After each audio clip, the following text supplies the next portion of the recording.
Tapes from New Jersey, it's the SNL Nerds, the show where two comics from New Jersey nerd out about Saturday Night Live. I'm your co-host, John Trumbull. And I'm your co-host, Darren Patterson. Ooh, I nearly identified myself as the host. Whoa! And not co-host. I had to stop myself. I had wow. to... Yeah. Wow, you this is going to your head already. You're already pulling rank on me. This is how I find out. I've been demoted. This is how I find out. Yeah, I'm the host. You're the co-host. That's how it is from now on. It's like, wait, what? Calling HR. What the fuck? I got a demotion. What happened? What I do? Well, you know, we've done some listener polls. They like me better than you. I mean, I don't know what to say. It's so now this podcast is gonna be 75% me, 25% you. This is hogwash. I don't want to believe any of this. And oh no, our numbers have just gone way down. Oh wow, our listenership is dropping in real time. What?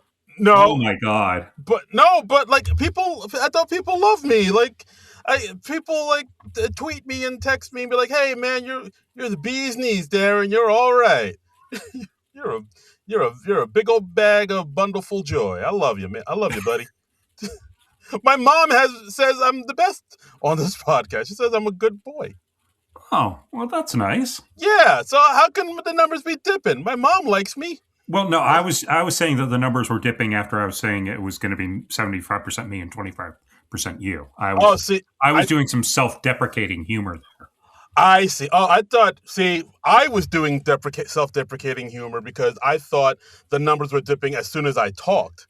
You see, this is a problem. We both hate ourselves, so therefore we assume that it's like when we got that review saying like one of us a little that guy goes a long way, but hopefully they're both glass half full guys, and I'm just like, have you ever met a stand-up comedian?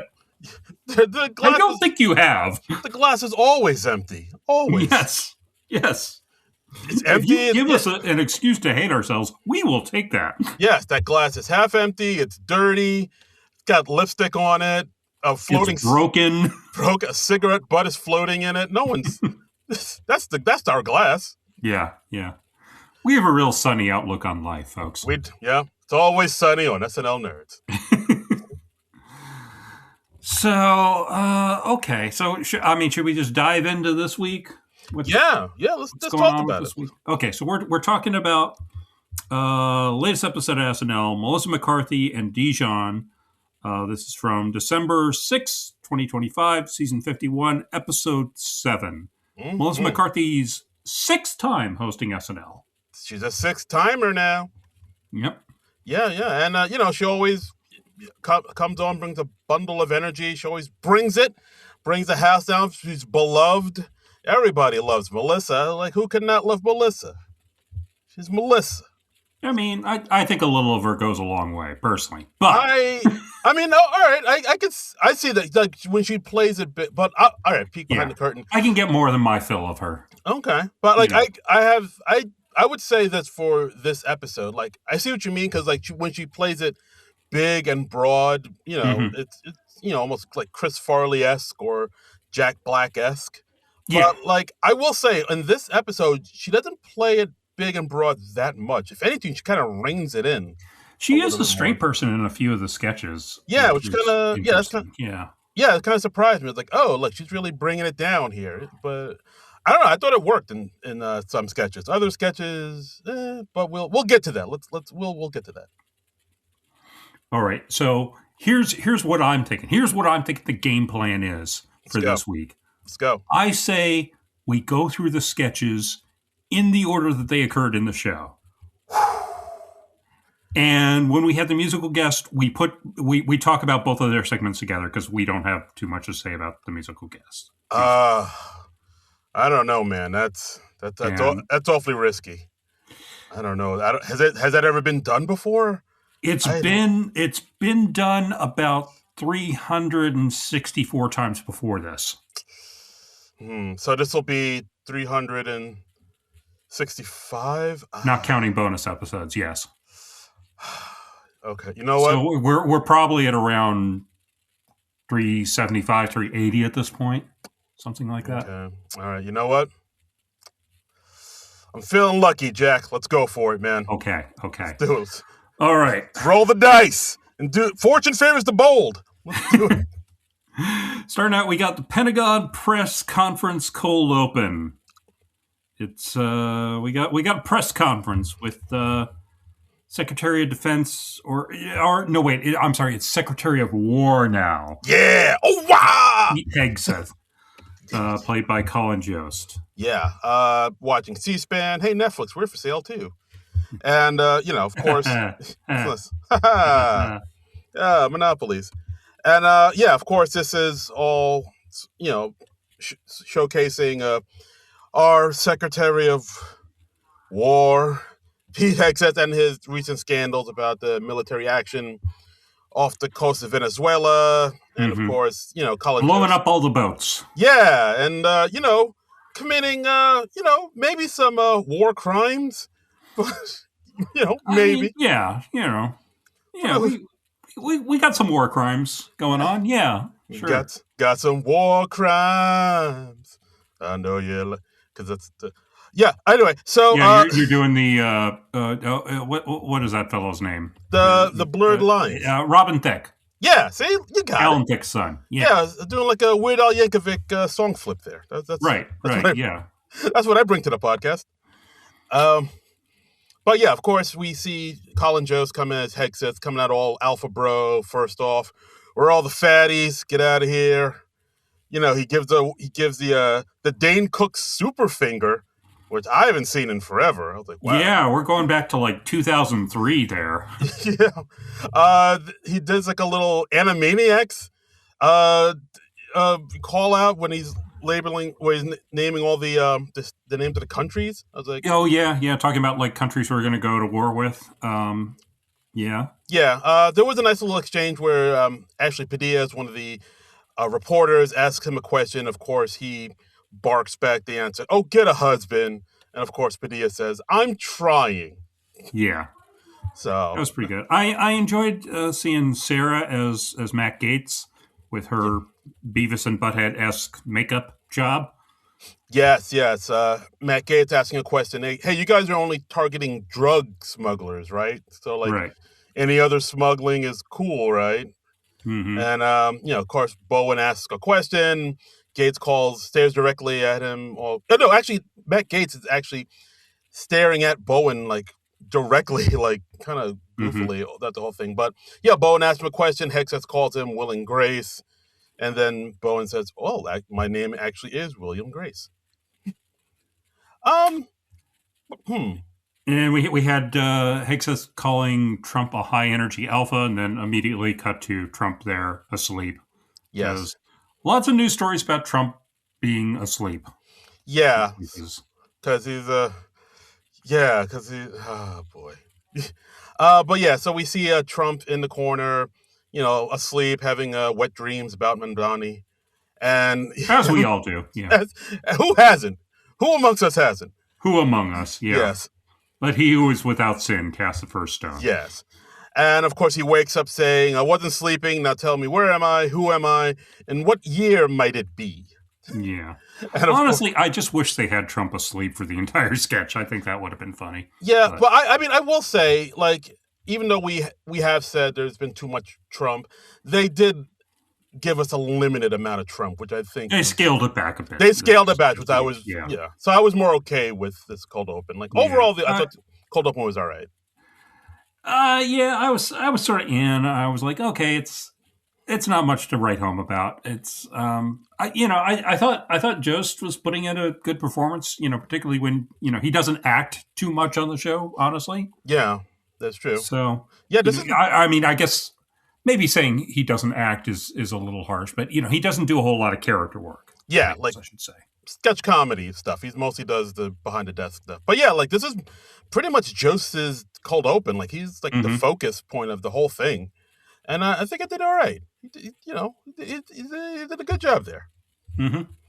Did a good job. I did like the line where him saying, like, after Trump says, "Oh, what year might it be?" Him saying, "Oh, that's a good one, Mr. President. Everything you do that's weird is a joke." And I was like, yeah, Yeah. that's how they treat them. Ha ha! Everything's great, guys. We're gonna live forever. Everything's fine. So, So monologue. Melissa McCarthy monologue. Hosting for the 6th time. Got some Christmas music playing. You know, 'tis the Got season. lots of snow dumped on her. Snow dumped on her. Played the mouth horn, which was which with the mouth horn I thought it'd be more like that, but her mouth horn was more like wop wop wop wop. Which so you're criticizing her mouth horn? I went to music school. I studied the mouth horn in Juilliard.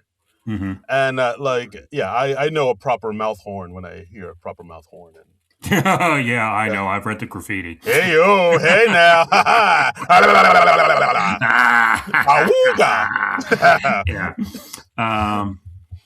yeah. So then Marcello, as dressed up as an elf, comes out, pushes out a piano, pushes all the way into Melissa. Then you get some physical comedy here. As like she kind of holds on to the piano, Marcelo saying, "Oh, I got to hit my mark," so maybe he pulls it back, while he, Melissa holds on and drags it, or as Melissa kind of drags along with the piano, and then the piano doors to the keys slam on her fingers. I don't know. I thought this cold. And Keenan comes out and they sing "Christmas Baby, Please Come Home." I wasn't thrilled with the monologue too much, really. The monologue was kind of weak. Like it was kind of. I think it was just sort of like, oh, it's this person's 6th time here. What the heck do we do with them at this point? That's kind of what it felt like. Yeah, like it. I don't know if it was like the timing or the pacing, but just something seemed kind of off about it. And yeah, like it really did feel like, well, we don't know exactly what to do with Melissa, so like they tried like a bunch of little different things, like, oh, maybe mouth horn, maybe that's something, and then maybe we'll just dump tons of fake snow on her. It was a lot of things that were cute but not necessarily funny, I'd say. That's right. Oh yeah, I get a little I get critical when it comes to SNL because I love it so much. So yeah, I'm stroking my beard in a thoughtful manner because I'm contemplating the wisdom of what you just said. Thank you. Yes, I drop gems once in a while when I'm not flubbing poorly told jokes. I've always said that about you, sir. Hey, when he's not stumbling and fumbling his words, he's actually has some smart stuff to say. If you give him like 3 or 4 tries, he gets quite profound. Yeah, exactly. He's like a batter. He needs to warm up first, and then he can hit some home runs. That's what batters hit, right? I got a little curious about this when they were like singing at the end of the monologue. Who first did that "Christmas Baby, Please Come Home" song? Oh, I don't know. I don't like. I know that U2 covered it, but surely they weren't the first people to do that song, right? I don't think so. I don't even. What's the name of the song? Because like, I think it's just "Christmas Baby, Please Come Home." Let's give this a look. Let's see. Christmas. Oh, apparently Darlene Love did it. Oh, that makes sense. Originally sung by Darlene Love, included on the 1963 compilation "A Christmas Gift for You." Oh. Shout out to Darlene Love. I love some love. A Christmas Gift for You from Phil Spector. Well, that was what it was later renamed. Oh, well, that became somewhat less Christmassy. Christmas is canceled. Oh dear. But yeah, the monologue was kind of a bit of a letdown, I'd say. A little, kind of felt kind of flat. Yeah, I'm detecting a theme. Oh wow! All right, I think I know where you stand on this episode. Well, let's see. First sketch, free sample. We got Jeremy Culhane giving out free samples at a supermarket, and Melissa McCarthy is a shopper, and she's blown away that she's been offered a free sample. She's never experienced such an act of kindness before. Right. It's like she feels bad because like she didn't have anything to give him. Yeah. And you can tell. You could tell like this. Just a stranger giving her a free sample of cheese means so much to her that like it. like it means the world to her. Like other customers come up to get some of the free cheese, and she kind of keeps them away. Mm-hmm. I think some woman with a baby in her cart comes up and is like, "Oh, free cheese," and then she just kind of pulls the cart away and throws it down the aisle, and the woman's Right. like, "Oh my god, my baby!" She gives Jeremy her mother's ring. Yeah. She gives him a very awkward hug. At one point, Mikey, as the store manager, comes up and he's like, "Excuse me, are you the woman who has like 6 dogs tied up at the front of the store?" And she's like, "Yeah, just let them loose and let them go lead their own lives." Right, because the dogs are barking at people of color, and they bit the what you call this, the Salvation Army bell ringer. Yeah, yeah. But I kind of like this sketch. I thought it was interesting. Yeah, it was all right. It was all Yeah. right. I wasn't thrilled with it, but I liked the character work that they were doing, and I liked the premise of somebody getting a free sample and just taking that way, way, way, way too seriously. Yeah, then we get into the woman's background, like how, like when she gives Jeremy. By the way, they gave Jeremy kind of a pretty sizable role in this sketch. I think it did. I thought he did pretty well. He did. He did do well. Yeah, but like she gives him his mother's ring, but it wasn't her biological mother because she was abandoned in infancy. And then we learned her foster mom was like telling her, "Don't stop telling people I'm your mom. I'm barely your foster mom." And then she was like, "Oh well, I don't go to school, so I have no one to talk to." Like her life just kept getting sadder and sadder the more you hear about it. So you understand why somebody giving her cheese would lead to this kind of rush of emotions. Right. Like she hugs him, and then she admits that's the first time I've ever hugged anybody. I was like, "Oh, yeah, this is sad." Yeah, I kind of like this sketch. I think it had some pretty cool character work. This might be my sketch of the night, I'd say. And of course, all this leads to her having to tend to her dogs, but just in one big act of appreciation and affection, she ends up kissing Jeremy Culhane before she tends to her dog, and then at the end, Jeremy is like, "Wait, I think I love you," and then the two of them embrace. Like, I kind of dug this one. I thought this was all right. Yeah, that was all right. I didn't love it. I didn't think the ending was as strong as it could have been, but yeah, it's okay. Yeah, it's some good acting, and again, Jeremy Culhane getting a chance to show what he can do on the show. Yeah, it's always nice seeing one of the new kids getting a breakout. Absolutely. So next up, we got a pre-tape, A Helping Hand. That's what it's called. Helping Hand. So we got this is kind of similar to one we did a few years back with Billie Eilish and Kate McKinnon. Do you remember that one? Yeah, it's Billie Eilish lived across the street in an apartment from an old lady. Yep. Yeah. That was invites her over for Christmas dinner. She holds up a sign, says, "Will any black people be there?" Yeah. Which is the traditional response you give whenever someone invites you to a Christmas dinner. You got to make sure, man. Yep. You can't be too careful. Yes. We're sneaky people. You never know. You want to know what you're walking into. You walk into the place like, whoa, whoa, whoa, whoa, whoa. So here we got like a kid across the street from Melissa McCarthy's little old lady. He shovels her walkway, and and like Christmas music is playing, and she just in silence like mouths, "Thank you," and we see her trying to pay the kid back. That we see the kid, he's getting bullied by Marcelo. When the kid wakes up the next day, Marcelo is tied up out front in his underwear with a target painted on his chest, and there's like a sled full of snowballs. Yeah. And she's like, "Take those snowballs, hit him, and hit him, and hit him, and hit him."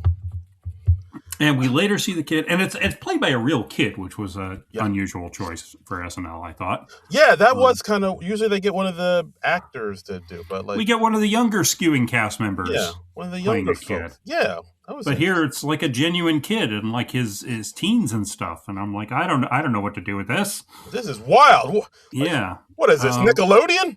we see him getting pelted by snowballs from the neighborhood bullies, and she gives him a gun. As you do. Um, Stand your ground, kid. he gets rejected by his crush at the bus stop, and so she sends a couple of sex workers to his door.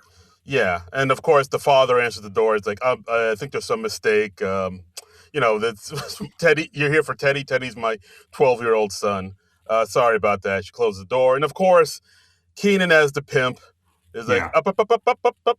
Hey, Not so fast. Yeah. these you still got to pay these ladies for their time, my brother. Yeah. Yeah.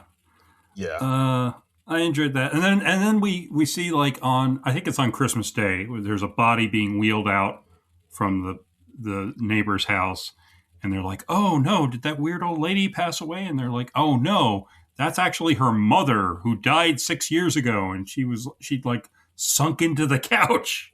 Yay. Yeah. Wow. That's what a visual.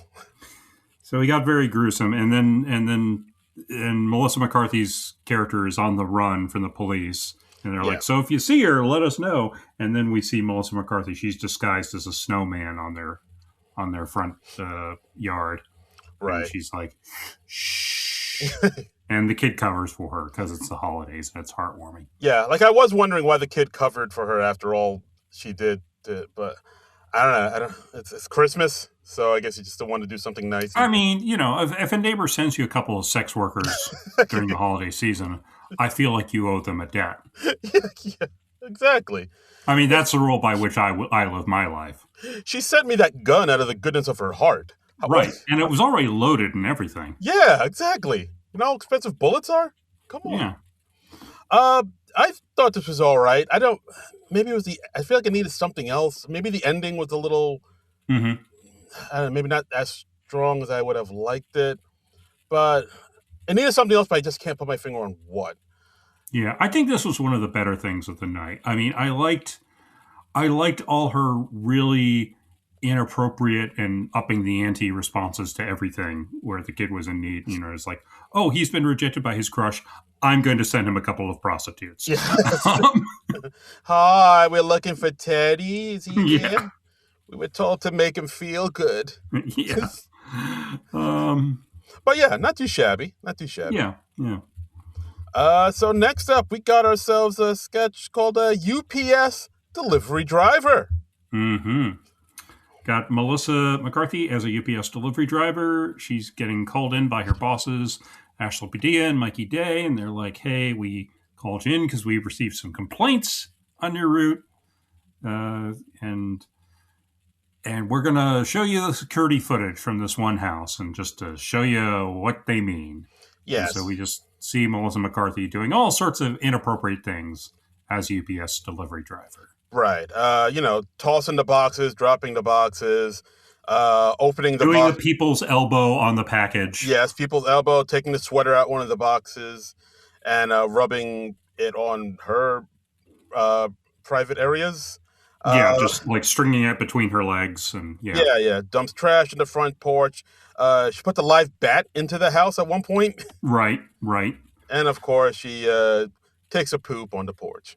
Right. A really long one, too. They had the security footage going from day to night, which was a nice touch. Yeah, it's like, oh my God, like, I think there's something wrong with you. For that long. And as Melissa McCarthy, she's trying to weasel out of this as they're watching the footage, and she pretends to faint in her chair. She tries to wheel her chair out of the room, and they're like, no. It's like, Donna. Yeah. And, she tries to eat the complaint about her. Right. That doesn't work. And then at the end, it's all an ad for the U.S. Postal Service. Because they fired her after she gave them the best 17 days of her life. So Where can she go to now?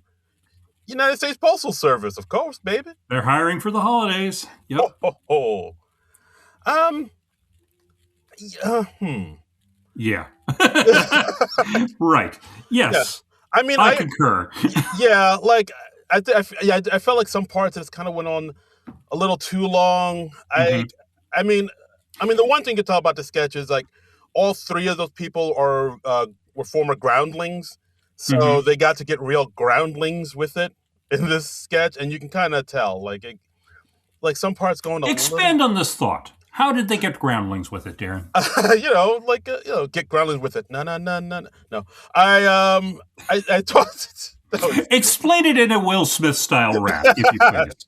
Perhaps I can explain what I mean in song. No, the way it played out, it definitely felt like an improv sketch, like, especially the parts where, where she puts the complaint in her mouth and pretends to faint and slowly push herself out the door, and then Mikey has to get up and drag her back and try to pull the complaint out of her mouth. I felt like, right. I mean, like, it did. Well, Lorne Michaels here with us today.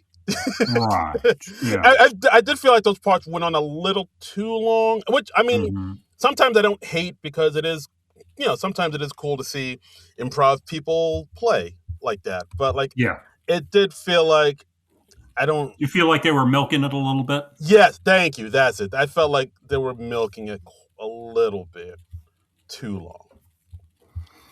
Yeah, I feel like there was some funny stuff in this sketch, but overall I wasn't wild about it, and I'm really kind of tired of ending the sketch of like, hey, we're a fake ad for this other thing. Yeah, I feel like SNL has gone to that well a lot in the last 7 to 10 years in particular, and I'm kind of over it. Yeah, it really does feel like they do that whenever they can't think of a proper ending for a sketch. Yeah. It's like, oh, it's actually an ad for so and so. Yeah, and I'm not saying that's never worked for me. I mean, I think the first time I recall them doing it was when they ended the World's Most Evil Invention sketch with The Rock. Yeah. And that ended up being an ad for White Castle.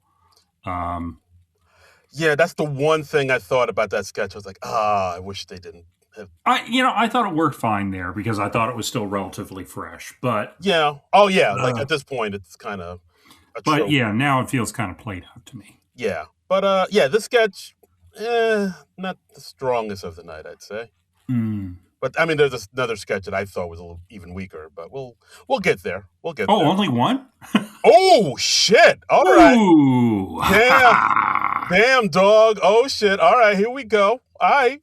Well, first off, before we go to the Salt Factory, let's talk about our musical guest. Before we go to the Salt Factory. I like that. Before we go digging in the salt mines, let's talk about our musical guest, Dijon, with his songs Higher and Another Baby.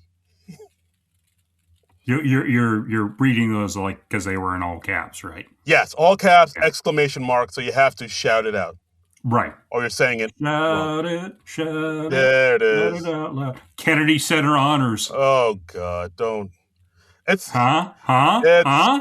That's actually one of my dad's favorite bands, which even more bums me out. But I was like, yeah. They do have a few good, okay songs, but like I don't. Yeah, I'm not going to say Kiss has never done a song that I dislike. Yeah, Strutter's pretty rad. That's a cool little deep cut. I don't know if I know that one. Strutter is. I think I knew Strutter because, back in the day I was a huge fan of Guitar Hero, and that song is in Guitar Hero, and that's the first time I heard it. I was like, oh, this song kind of rocks.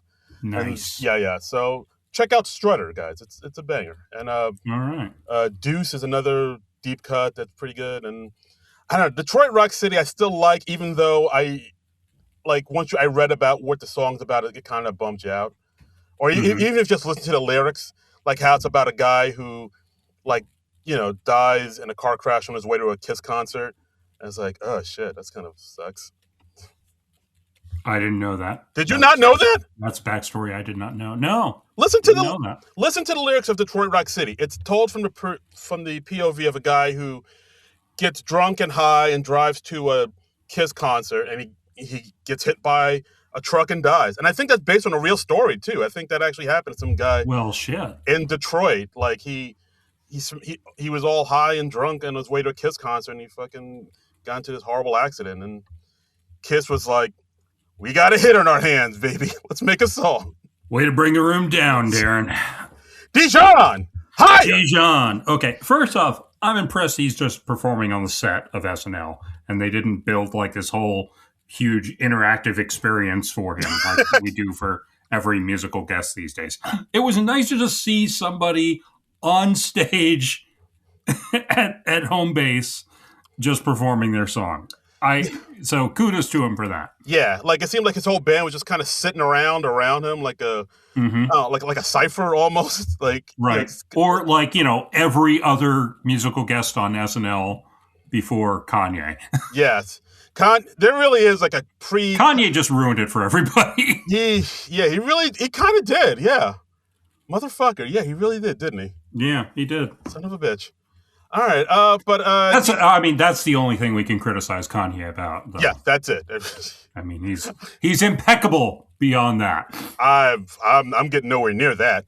But yeah, Dijon, I don't know why he reminds me of Reggie Watts, but he kind of does, like his music. It's because he was doing the tape loop thing, Oh, that's why. Yeah. Yeah. Yeah. No, I got some Reggie Watts vibes too. Yeah. Okay, that's what I thought. Cool.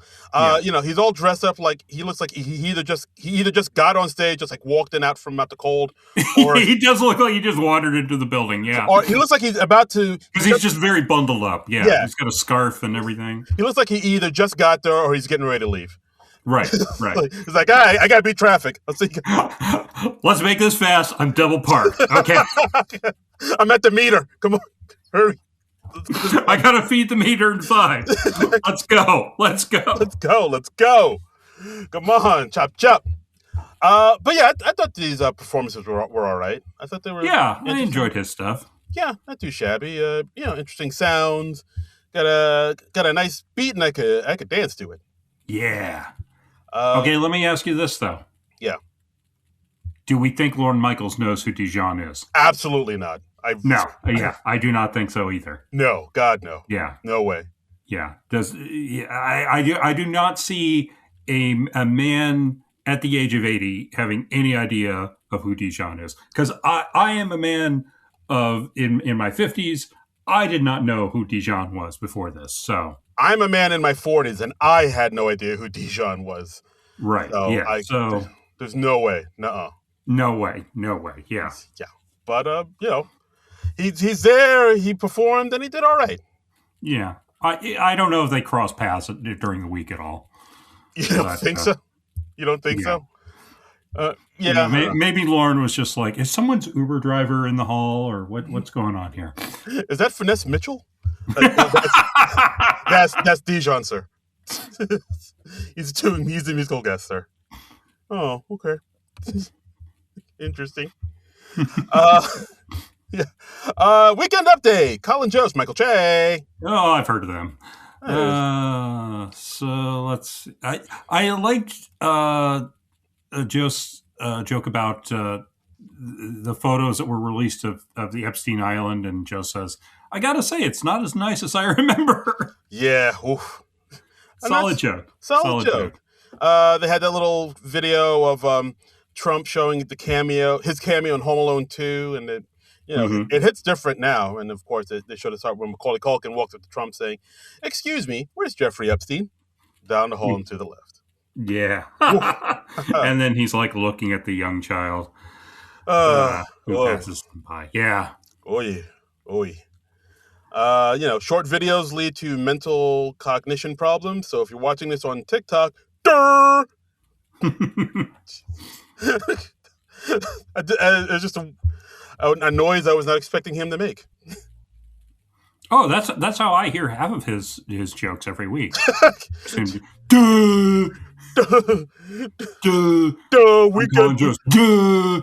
Weekend update. I kid, Colin Jost. I kid. But we had Ben Marshall as Lance, a redhead who just went on vacation. Yeah, this was pretty weak.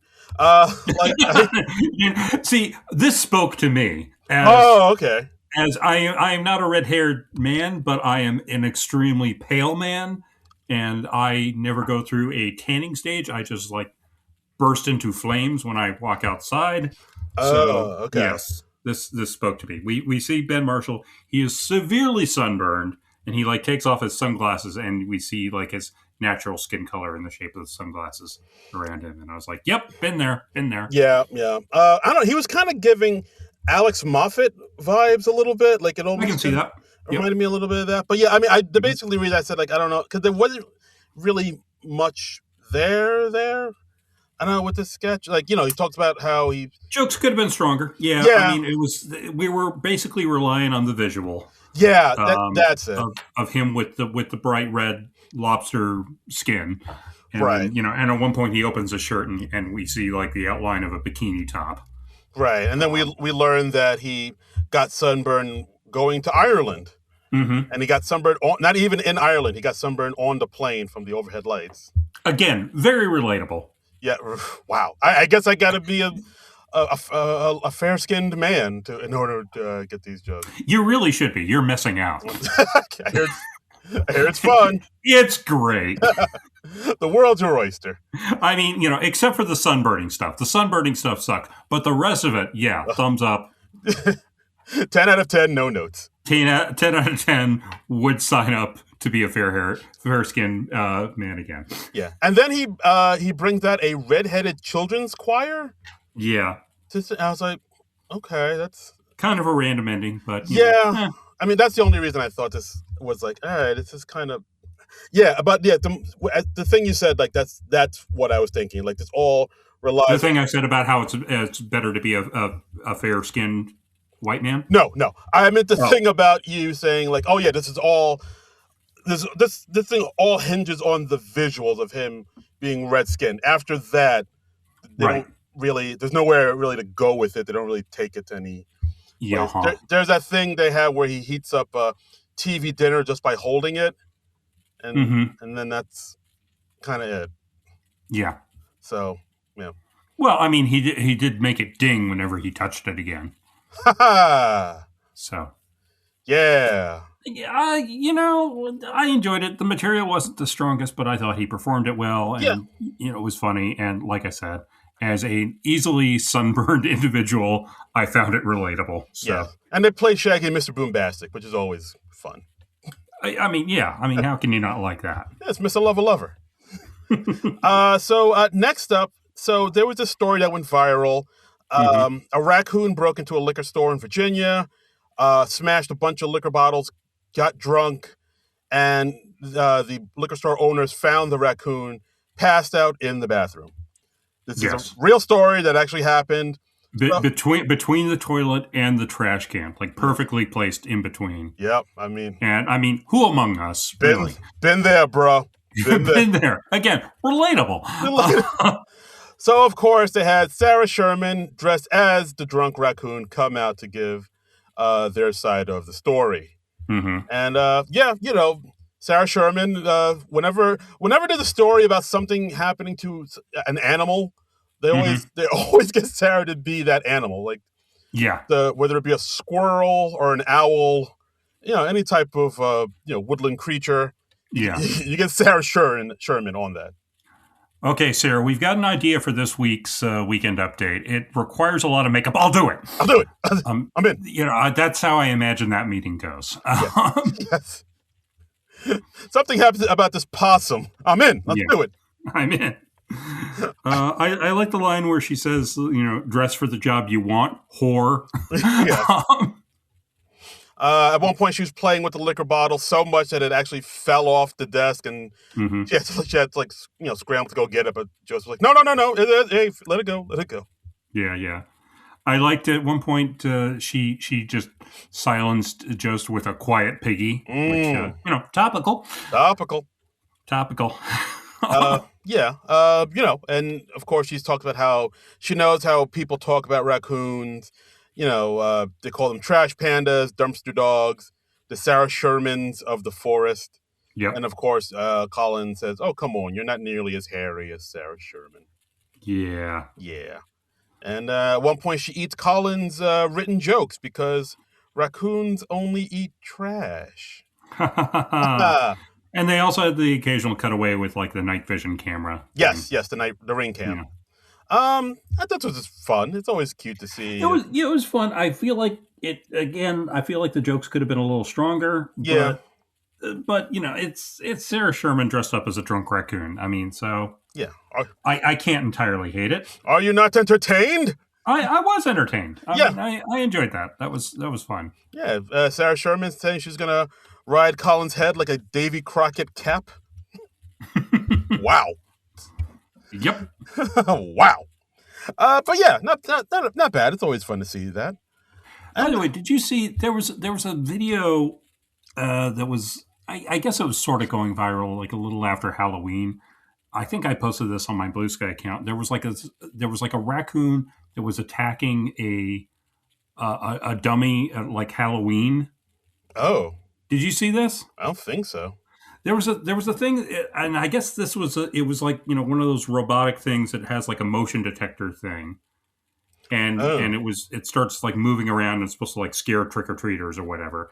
And you see in the security cam footage, it starts moving, and the raccoon immediately like jumps up and attacks it, and it knocks it over. It's the funniest damn thing. Wow. All right.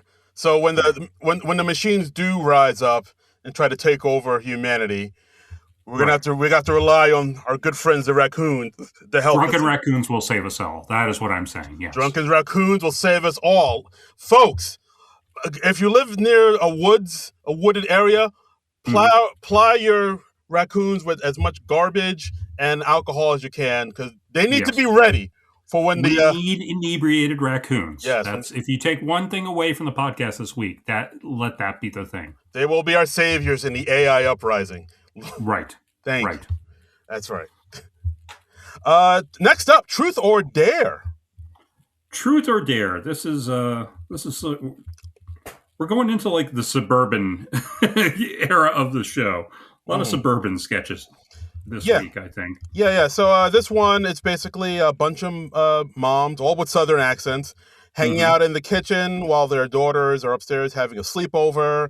And, the moms are like, hey, I wonder what the kids are doing up there. And it's like, oh, they're probably, doing Truth or Dare or something like that. And then the moms were like, well, y'all, I ain't never played Truth or Dare. Well, why don't we just play Truth or Dare? Should we try it? Yeah. Let's try it. And, at first, of course, they start asking, innocuous questions like, how was your Thanksgiving? Is this dip mayonnaise or yogurt? How do you like both? Ooh. How do you like driving your Toyota Tacoma? And then, of course, it goes to, one of them saying dare and then going into things like, would you like to go to the bathroom and kiss? Yes. Yes. And then the audience goes, ooh. Yeah. We shipped in the audience from like a mid-90s Married with Children episode, apparently. It's like Kelly Bundy walked out. Yeah. and then there are a few more innocuous small talk questions for Truth, and then for the next dare, it's like, would you like to go into the pantry and reveal our breasts? Yeah. And when the two of them come back, they've switched shirts. Yeah. Which nice touch. Which is funny because Sarah Sherman's short and Jane Wickline's like super tall. Yes. And then let's see, what else do we have? We have, would you like to go into the coat room and sit on my hand? And when they come back, one of them's looking rather disheveled. Oh. And then finally, would you like to go into the yard and choke me sexually? Choke me sexually, not the other kind. No. I mean, because the other way is that's just dangerous. That's dangerous, but you choke me sexually. You got safe words and stuff. It's all good. Yeah. And then, of course, it ends with the mom saying, oh, this is fun. We should play it tomorrow. And one of them says, oh, can I meet my husband? No. This... Yeah. I mean, it's it was interesting. I'm trying to be diplomatic here. But, don't be diplomatic. Be honest. I mean, look, no escalation. I mean, everybody. Well, I don't know. Choking sexually. That's a okay. Bit all right. Yeah, I guess so. All right. I guess it was. I'm saying that's a few notches above going into the bathroom and kissing. Okay, you're right. I've heard tell. Yeah. Or so I've heard. Yeah. But yeah, like I don't know. Like once you got into the rhythm of it, like all right, questions. Let's explore our sexuality. Questions. Do something. It didn't really kind of go It just anywhere. followed that pattern, and yeah, it was Yeah. kind of repetitive. Yeah, maybe that's it. It was just kind of repetitive. It didn't really kind of go anywhere. I mean, the Hmm. performances were good. I liked them, but yeah. And then it just kind of ended on a, oh, okay, kind of note. Yeah, just kind of petered out. Yeah. So, yeah, this one I thought, interesting premise, but yeah, it didn't really, not a lot of there. It didn't really kind of go Yeah, anywhere. it was just kind of yeah for me too. I was Yeah. just Yeah. I wasn't real excited's not quite the right word, but yeah, this oh, didn't send me in a big way. okay. Yeah. Yeah, I would say that too. Next up, Sunday Supper. Let's see if this will send you. Sunday supper, yeah. So yeah, yet another suburban house. I don't know why we put these two sketches back to back. That seemed like a weird choice to me, but Yeah, it feels like the writers like just came back from Thanksgiving with all like from their their families in the suburbs. Like, guys, I mhm. got it. Yeah, it's just I would have separated these two in the run and the rundown just for variety's sake. It's just it felt a little samey having this follow the Truth or Dare sketch. Yeah, I agree. I agree with that. So we got like three couples. They're getting together for a Sunday dinner, and Dismukes is the husband, the main couple, with Melissa McCarthy as the wife. He's like, "Hey, this was great. We should do this every week. What if we make this a get together every Sunday? We always have a Sunday supper." And the other couples are like, "Oh, well, we couldn't really do that. Like, we'd have to get a sitter every week. Yeah, We have dinner with our parents on Sundays usually, so yeah, we couldn't do that. That's very nice though." But yeah, and of course and that kind of sends Dismuke spiraling a little bit. Like, yeah, he takes it very hard. yeah, it's like, yeah, you're right. That's I'm sorry. That's stupid. I'm sorry. That's okay. That's all Yeah, right. And then he apologizes. He's all embarrassed, and he goes upstairs. yeah, Comes back down, says he's running away. yeah. He And has he's it. got an old timey bag of his clothes. He's got like the little hobo bindle, Right, a and bindle. That's the word. yes, Yeah, and he has you can barely see it, but I caught it a second time. He has like a little small Thomas the Tank Engine suitcase right next to him as well. yeah. You couldn't see that very well, and he drops it, and it's all like costume pieces. There's like a feather boa in there, Yeah, they're all from and his dress up box. right, right. And yeah, so he decides he's running away. A little later, he decides to pour gasoline on himself. Yeah, because like everybody feels bad that he's like running away, and so they're like, oh well, maybe we could do it another day. And he's like, what about Saturday supper? And they're like, oh, our son has basketball, so of course Yeah. he douses himself in gasoline because of course you have gasoline in your living room. Yes, Yeah, as you do. Yeah. as you do. And then they say, well, maybe we could do something that's less of a commitment. And of course he says, how about breakfast here every morning at 6 a.m.? That seems like more of a commitment. Like, Yeah. we can't do that. Yeah.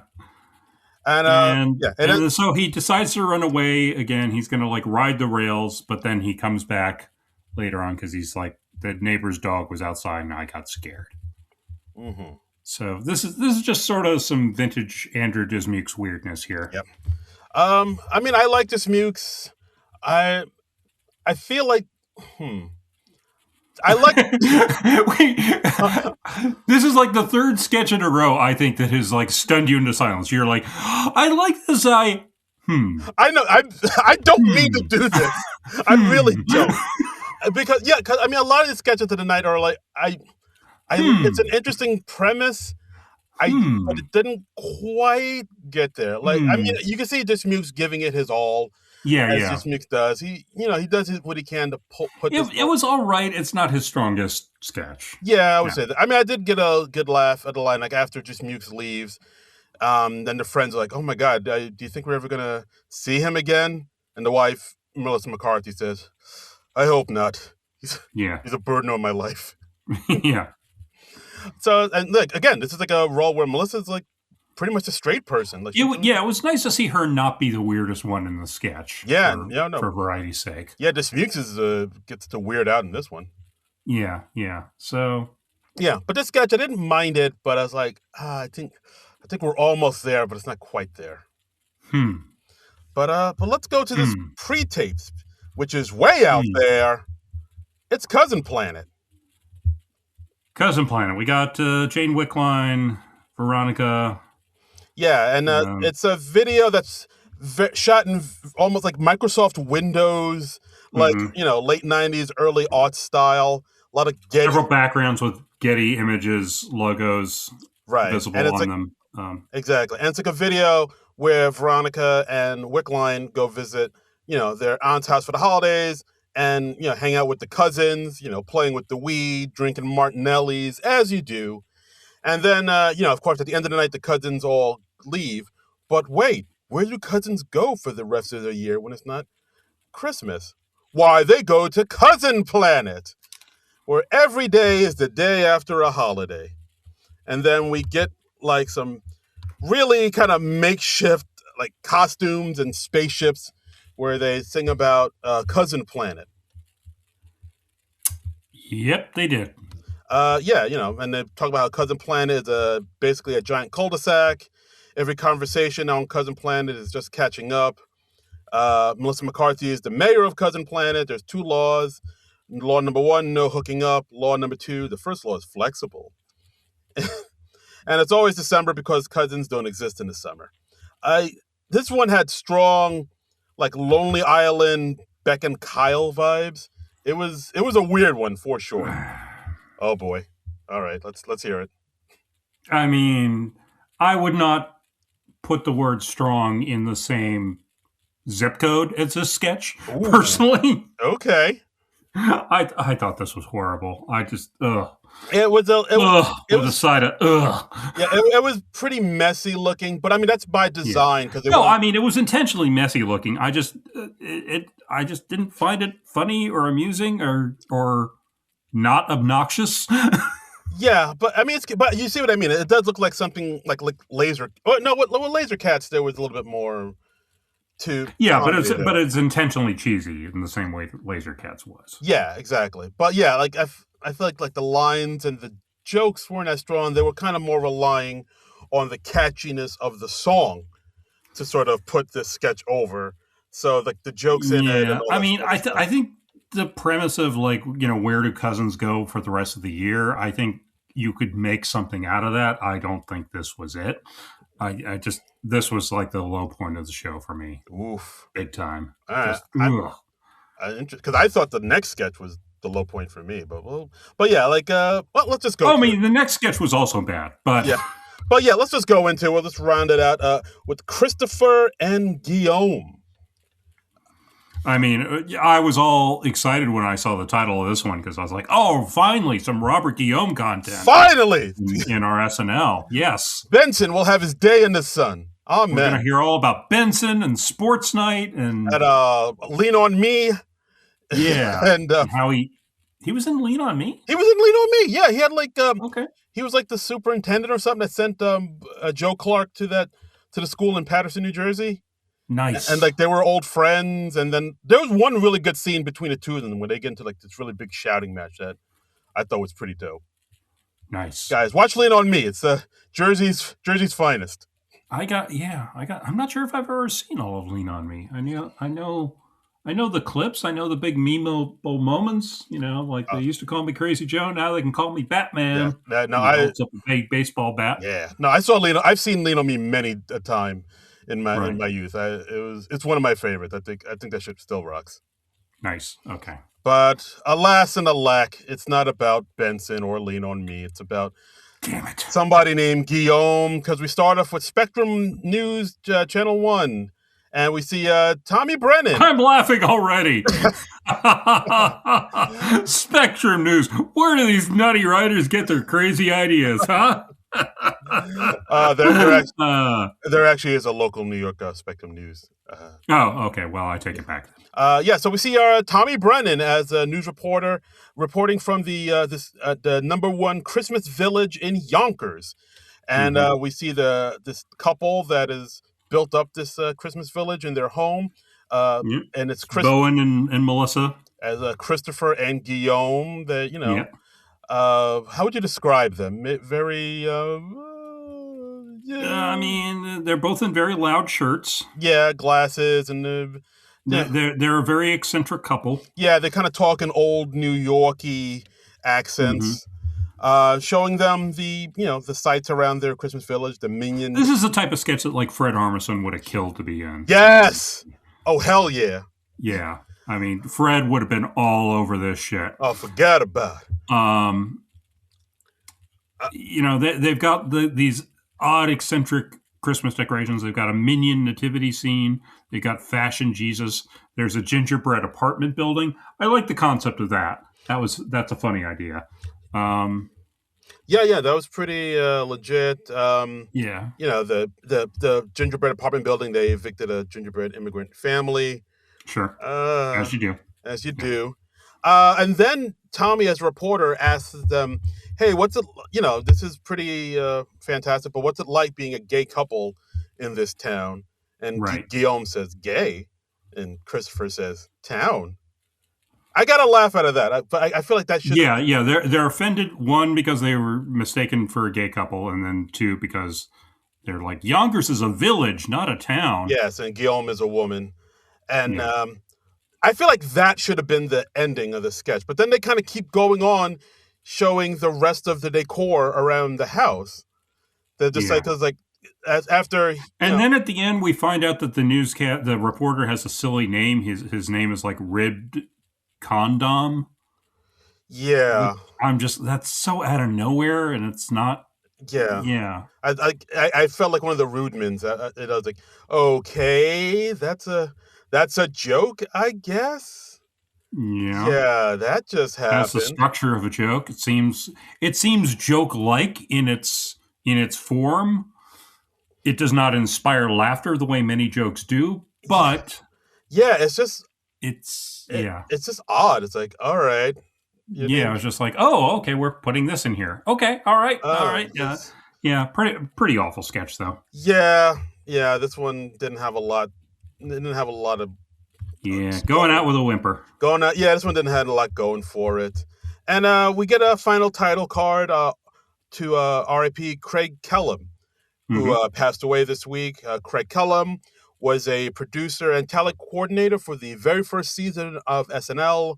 At one point, he was George Carlin and Lily Tomlin's agent, and he was a producer on The Ruddles, All You Need Is Cash. So, R.I.P. Craig Kellum. I think he also went on to executive produce The Munsters Today. Yeah, and the new Dragnet and the new Adam 12. Apparently, if there was a television show you wanted to reboot in the 80s or 90s, Craig Kellum was the guy you called. So I want to do the new Odd Couple. Get Craig home. But, I mean, hey, he was a producer on The Ruddles, so... Yeah. It's immortality alone for that. For that alone, he has... For that alone, he has my undying love. Yes. But yeah, I felt like this episode overall started off strong and kind of petered out. I would say started off not strong and then petered out from there. I thought this was a pretty bad episode overall. I'm hard pressed to even pick something as like a sketch of the night. I'm going to give it to Free Sample. I did like that one quite a bit. I think I'd have to either give it. I'd probably have to give it to the Helping Hand segment. That's probably what amused me the most. But even that, I think, wasn't the strongest. This is a disappointing episode overall. Yeah, I guess so. I guess also because there was Melissa McCarthy. She's done this show before. It is her 6th time, so expectations were high. Yeah. I don't know if expectations were met. They were not. They were not. Okay. They were not for me. I don't want to tell you how to think. I don't want to yuck your yum, but didn't work for me. See, I always tried to be the diplomatic, nice guy. You're the bad cop, the hard edge. I'm not here to make friends. Bad to the bone. Bad boy of the podcast. That's right. You just come in with your leather jacket. You punch the jukebox. Shot on our plays. Like, you don't give any fucks. Ball with the ball, but dang, diggy.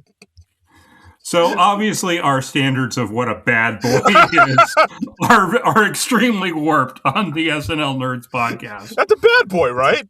Yeah, that's our idea of bad boys. That's right. That's what I think of. I don't know about you. So we weren't too nuts about this episode. I think it's fair to say, but let's see what the people have to say. Yeah, we put up we put this episode up on Blue Sky, of course.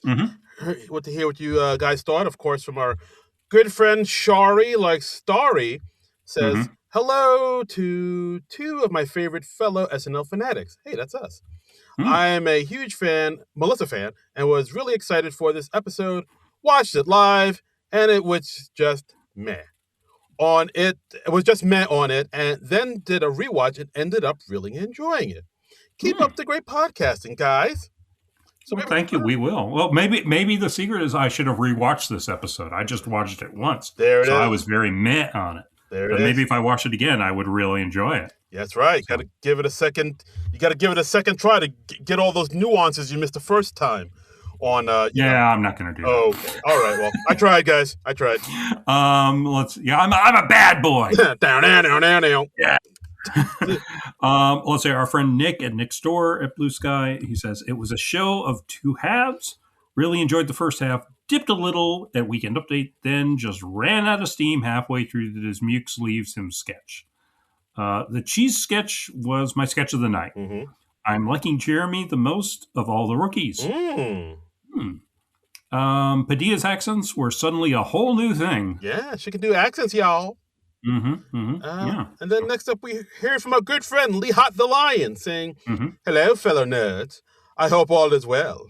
When Trump was asleep during the Weekend Update, I got really excited because I thought he wasn't going to wake up. Yeah. Yeah. That's our wish. That's the wish. That's right. The monologue was funny. Truth or dare was predictable, but I loved it. The first half of sketches were great. Sarah V. Collin is undefeated. Love y'all. Yeah. Okay. All right. Stephen M. at Super Techie 19 says this was a real disappointment outside of Weekend Update. Everything felt like 10-1 that landed like Wayne's World 2. Ooh. Cousin Planet seemed like a junior high skit. Melissa's out of it characters have been played to death too. Ooh, Stephen M. coming in hot, man. Coming in hot. But I don't think she had that many. I mean, I know what he means by out of it characters, but she didn't go to that well too much, I thought. Like there was the free samples and the UPS driver, everything, and I guess you could say helping hand, I guess, but like everything. Yeah, that would qualify. Yeah, no, I see what Steven means there. Okay. Janine K. we got says usually a super fan of SNL, but the sketch giving a child a gift with a gun inside as a solution to bullying was so extremely inappropriate and irresponsible, it's hard to forgive. Ooh. All right. Okay. Well, I mean, yeah, that's okay. That's your opinion.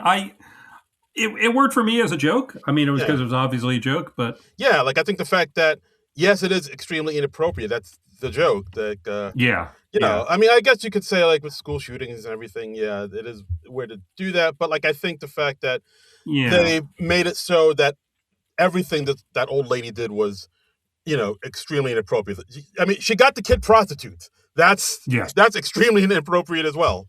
So I don't know. We see what you're saying, Ginny, but like in the context of the joke and the sketch. Yeah, I don't think anyone was taking that as a legit suggestion. Yeah.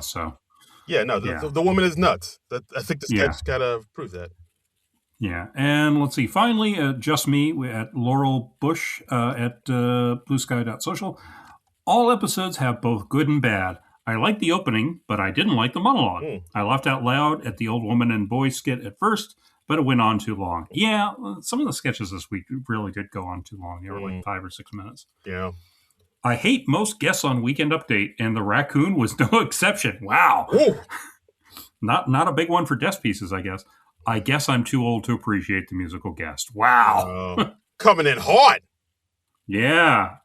So this episode seems like a mixed bag among the people. So yeah, this one really seemed like, I don't know, when we heard Melissa McCarthy was going to host, everybody was like, yeah, all right, she rocked. Yeah. And like, it seems like a lot of people felt a little let down by this one, but you know. Yeah, I don't know. I mean, before we started recording, I read a couple of reviews. I read the reviews on the AV Club and the review on Late Nighter from our friend Dennis Perkins. And people those folks seem favorably inclined to the episode. So I was just like, geez, I really didn't like this one.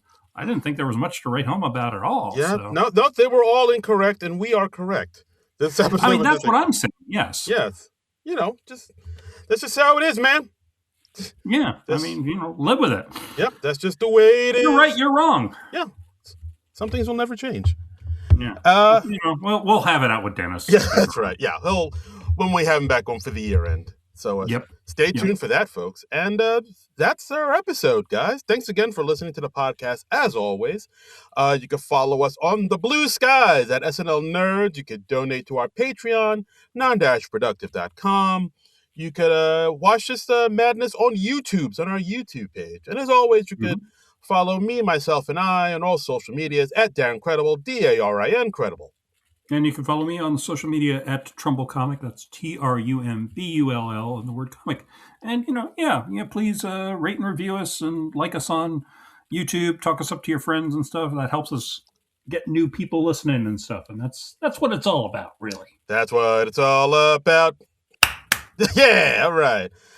So tune in next week when we have a very British-heavy episode of SNL with host Josh O'Connor and musical guest Lily Allen, both from across the pond. Oh, what's all this then? Yeah, what's all this? Yeah, you got Josh O'Connor, yeah? Lily Allen singing a song up there, by Jove. I'm looking forward to that. I enjoyed Josh O'Connor in the latest Knives Out movie, Wake Up Dead Man, quite a bit. Yeah, so, I'll be interested in seeing what he does. Yeah, folks, if you haven't, if you're able to watch the new Knives Out movie in the theater, I highly recommend you go watch it in the theater. If not, you watch it on Netflix.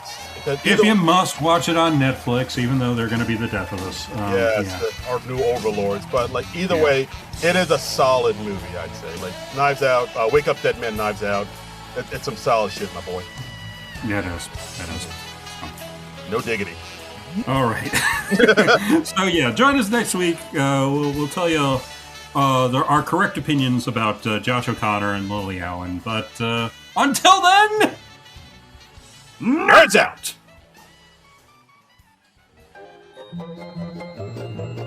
This has been a non-productive media presentation. Executive producer Frank Hablawi.